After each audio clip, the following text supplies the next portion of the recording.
Halo semuanya, selamat datang di podcast kita kali ini. Gimana nih kabarnya teman-teman yang menonton? Semoga kalian dalam keadaan yang baik ya. Nah, di podcast kali ini kita akan ngobrol santai tentang suatu yang sering kita lakukan, yaitu berbicara. Tapi bukan sembarang berbicara, kita akan bahas tentang retorika yang bisa bikin kata-kata kita lebih hidup, lebih meyakinkan, dan pastinya lebih berpengaruh untuk kehidupan kita. Kali ini kita akan kedatangan narasumber, yaitu Ananda. Halo semuanya.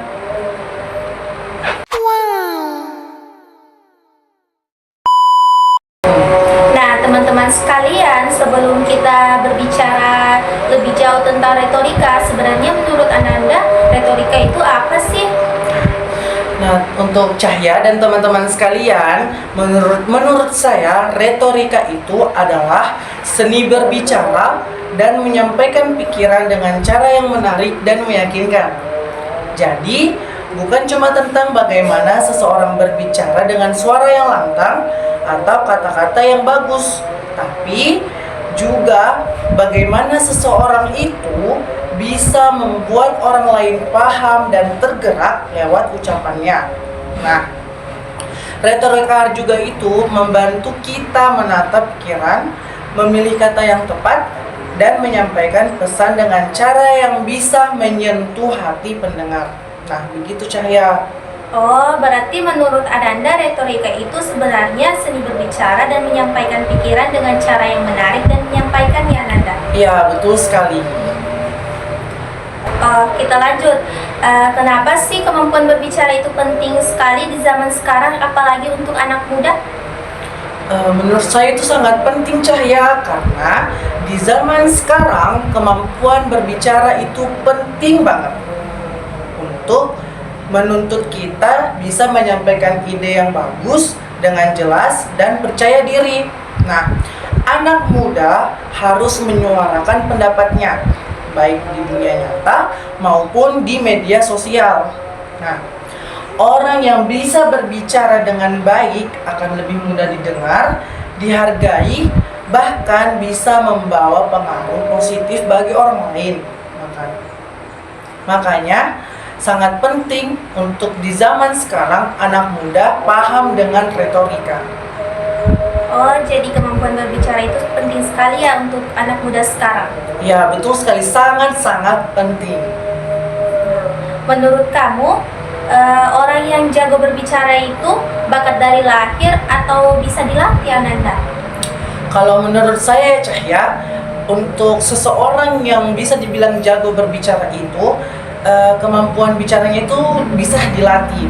Nah, mungkin ada orang yang dari kecil sudah terbiasa bicara di depan, tapi kebanyakan kemampuan berbicara itu datangnya harus berproses, harus dilatih secara terus-menerus agar bisa berbicara dengan baik dan menyusun kata-katanya itu dengan baik dan sistematis. Nah, begitu.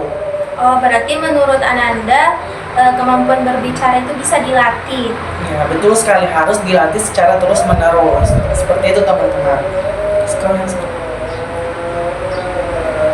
Nah, ada tidak trik agar suara dan gaya ngomong kita terdengar lebih meyakinkan untuk pendengar? Kalau trik dari saya sendiri sih mungkin ada ya teman-teman.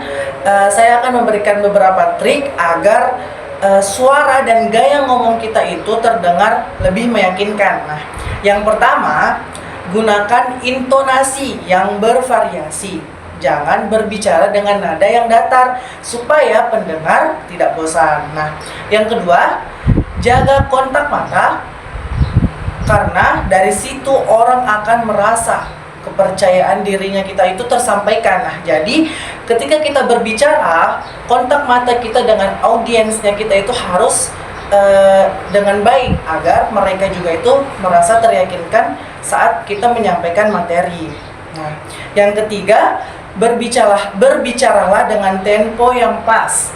tidak terlalu cepat dan tidak juga terlalu lambat. Nah, lalu yang paling penting adalah pahami dulu apa yang ingin disampaikan. Nah, kalau kita sendiri paham dan yakin dengan isi pembicaraannya kita sendiri nanti, pastinya saat kita berbicara di depan, itu materinya kita yang akan disampaikan itu tersampaikan dengan baik. Begitu untuk tipsnya, Cahyani. Oh, begitu ya. Nah, kadang ada orang yang takut berbicara di depan umum. Bagaimana cara ngalahin rasa gugup itu?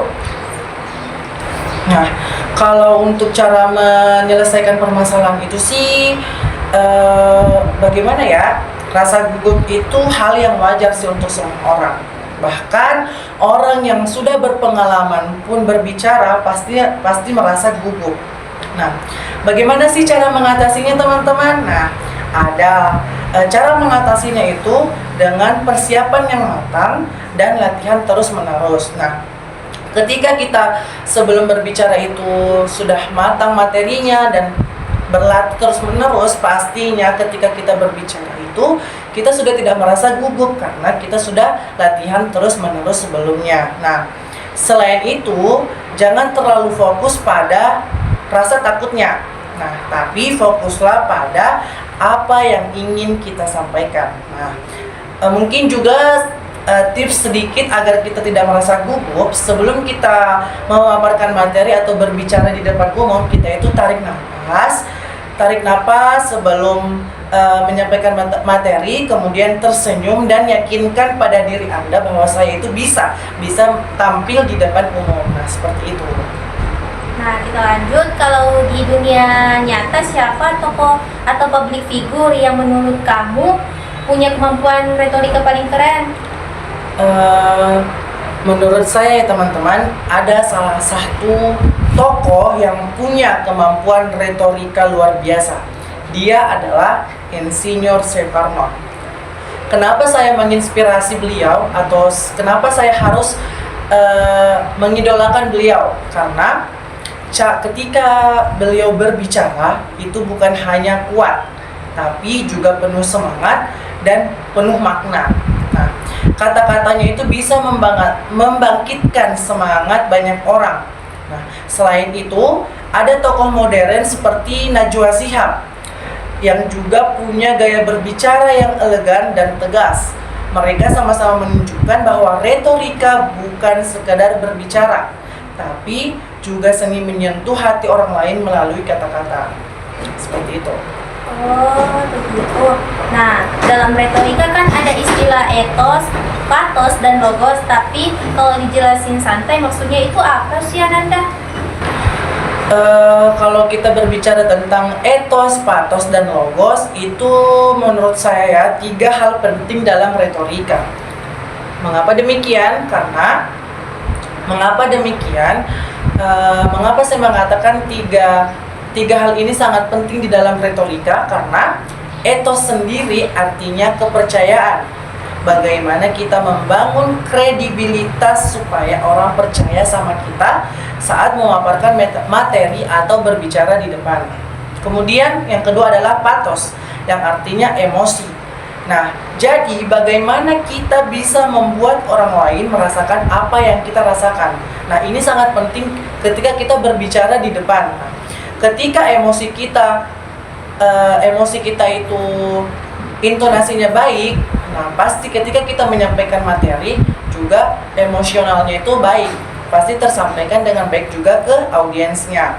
Nah, yang ketiga ada logos, yang artinya logika. Nah, yaitu isi pembicaraannya kita itu harus masuk akal dan punya dasar yang jelas. Nah, jadi ketika kita berbicara di depan, kita harus menyampaikan materinya itu yang masuk akal. Jadi jangan yang kira-kira jangan yang tidak masuk akal lah begitu, supaya audiensnya juga itu tertarik dan percaya dengan materi yang kita sampaikan. Nah, begitu Cahya. Seperti itu Ananda. Nah, gimana caranya biar kita bisa ngomong nyambung dan nggak ngeblank pas lagi presentasi atau ngobrol penting?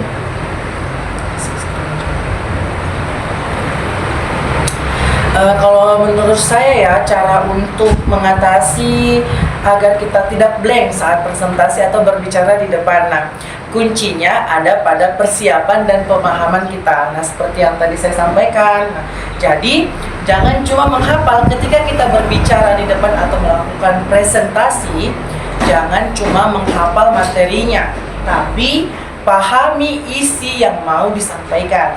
Nah, mungkin ada tips sedikit, buatlah poin-poin utama sebagai panduan ketika melakukan presentasi. Nah, jadi kalau ketika presentasi tiba-tiba lupa materinya, nah kita kan sudah siap dengan poin-poin tersebut.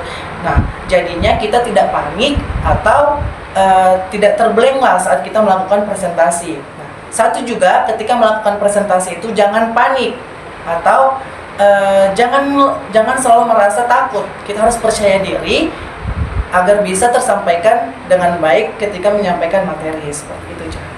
Oh, seperti itu. Nah, pernah nggak kamu lihat orang yang ngomongnya sederhana tapi pesannya ngena banget? Menurut kamu rahasianya itu apa sih?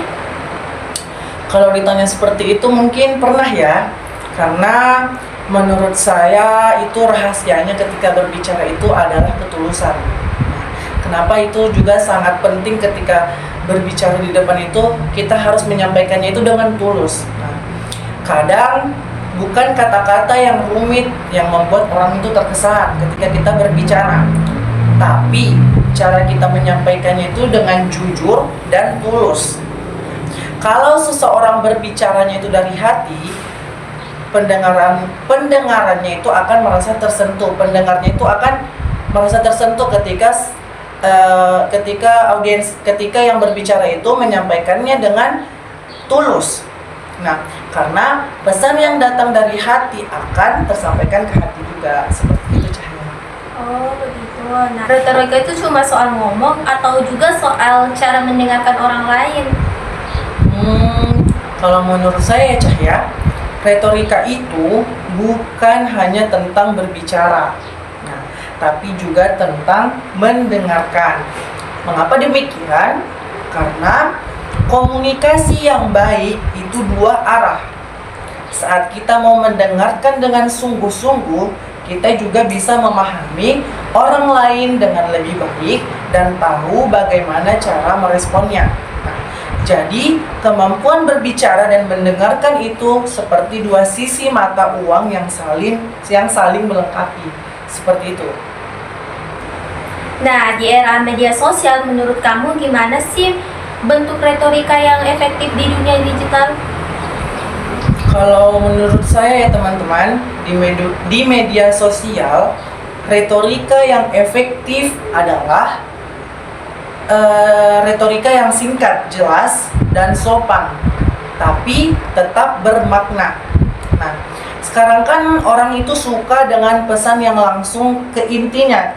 Jadi nggak usah bahasa-bahasa yang banyak, tapi langsung ke inti saja. Nah, tetapi dia itu mempunyai makna yang bagus, mempunyai nilai yang bagus. Dia tanpa tanpa dia banyak bicara, dia tuh langsung ke intinya, tetapi dia itu punya makna. Nah, gunakan juga bahasa yang positif dan tidak menyinggung. Nah, misalnya di TikTok mungkin itu kan kita lebih santai, tetapi di Lipglen itu harus berbicara atau menyampaikan sesuatu itu harus profesional. Nah, intinya ketika kita menyampaikan retorika di sosial media itu juga kita harus mempunyai etika dan empati meskipun kita berbicara di media sosial atau di digital. Seperti itu Cahaya. Oh, jadi gimana cara supaya kita bisa meyakinkan orang tanpa terkesan memaksa pendapat begitu? Kalau caranya sih dengan berbicara menggunakan logika dan sikap yang terbuka itu sih menurut saya sudah cukup ya teman-teman. Nah, jadi sebagai pembicara atau calon yang menggunakan retorika, sampaikan pendapatnya kita itu dengan tenang dan hormat. Nah, agar tidak terjadinya itu perdebatan. Nah, ketika juga kita berdebat itu jangan merasa diri kita itu selalu pengen dimengerti. Nah, kita harus punya etika saat berbicara retorika di menyampaikan sesuatu saat atau bermusyawarah. Nah, kita harus paham atau bisa menerima pendapat orang lain juga itu. Karena menurut saya ketika kita selalu ingin menang sendiri, selalu ingin dipahami, selalu pendapatnya kita harus orang lain juga pahami, itu menurut saya suatu kesalahan yang besar. Karena ketika kita bermusyawarah itu harus menerima pendapat orang lain juga, seperti itu. Nah, menurut kamu kenapa kadang retorika bisa disalahgunakan misalnya buat manipulasi? Retorika itu apa ya teman-teman? Kalau menurut saya itu adalah suatu kekuatan. Nah, kalau digunakan dengan niat yang salah, bisa jadi alat untuk memutarbalikkan fakta atau menipu orang. Nah, tapi ketika retorika itu digunakan dengan bijak, retorika bisa menjadi alat untuk menyebarkan kebaikan dan pengetahuan. Nah, makanya teman-teman sekalian, ketika retorika atau berretorika atau menyampaikan sesuatu itu, kalau bisa sampaikanlah yang fakta atau yang bisa menjadi dampak yang baik untuk orang lain. Seperti ketika menyampaikan sesuatu itu punya khas sendirilah, agar isi materi yang kita sampaikan itu ada manfaat bagi orang lain. Nah, seperti itu Cahya.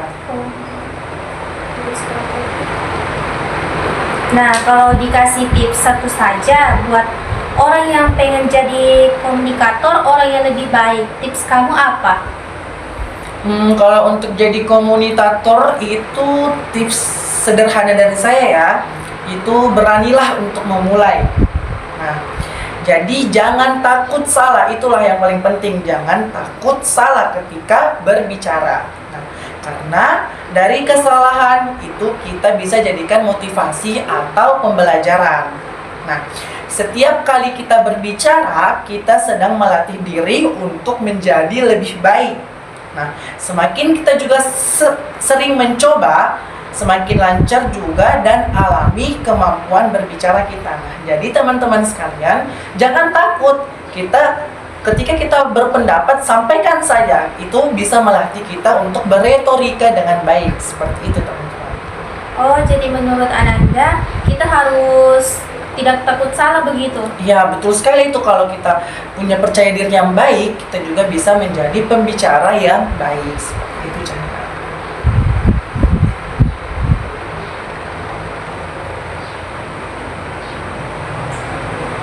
Lihat. Nah, dan yang terakhir, kalau retorika itu dianggap seni berbicara, menurut kamu berbicara itu seni yang datang dari hati atau dari latihan? Kalau menurut saya ya, berbicara itu perpaduan antara hati dan latihan. Nah, hati yang membuat ucapan kita itu terasa tulus dan bermakna. Sementara latihan itu membuat cara kita menyampaikan menjadi lebih teratur dan percaya diri. Nah, jadi kalau menurut saya keduanya itu saling melengkapi dan sangat-sangat erat, tidak bisa dipisahkan. Tanpa hati, kata-kata terasa hambar. Nah, tanpa latihan juga, kata-kata sulit tersusun dengan baik. Nah, jadi keduanya itu tidak bisa terpisahkan menurut saya. Begitu Cahya. Wah, tidak terasa ya, ngobrolnya udah sejauh ini. Banyak hal menarik yang kita dapat hari ini tentang bagaimana cara berbicara dengan baik, lebih percaya diri, dan tentunya lebih bermakna. Terima kasih kepada Ananda yang sudah sharing ilmunya pada hari ini. Dan buat yang melihat podcast ini, semoga obrolan ini bisa jadi inspirasi buat berani berbicara, lebih bijak dan menyampaikan pendapat dan tidak takut untuk bersuara. Oke, sekian dari kita berdua. Kami harap teman-teman sekalian yang menonton bisa berretorika dengan baik lagi ya. Oke, sampai jumpa. Bye-bye semuanya. Dan selamat menonton.